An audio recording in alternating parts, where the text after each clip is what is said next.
A lot there in terms of sort of updates from Anthony Blinken, but one thing that struck me was all the imagery that he was using, whether it was about children, you know, the faces of children on both the Israeli and the Palestinian side, seemed to depict that very difficult balancing act that the US is trying to perform at the moment between supporting Israel's right to defend itself and the humanitarian need on the ground in Gaza right now.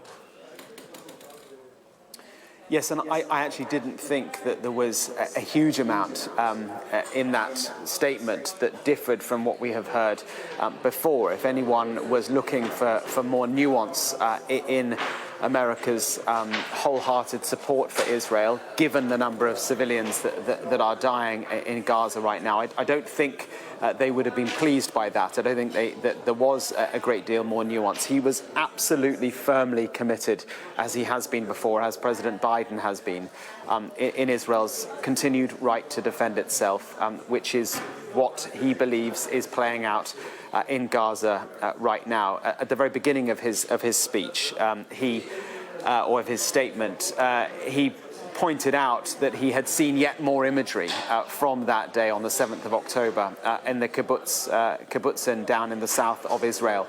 And he talked specifically about one incident. I've seen it too. This is stuff that's not been published, but which has been shown privately to people so that the Israelis can just remind the world how horrific that day was. It shows a father and his two sons running into a bunker. A grenade is then thrown into the bunker. The father dies. The two children then run back inside, and they presumably are now hostages in Gaza. It is awful, awful to watch. He talked too about the civilians in Gaza as well. He said, when I see the dead Palestinian children, I think of my own children. But he's threading a very tight needle in saying that they are doing what they can to make sure the Israelis are abiding by international law. Very difficult stuff.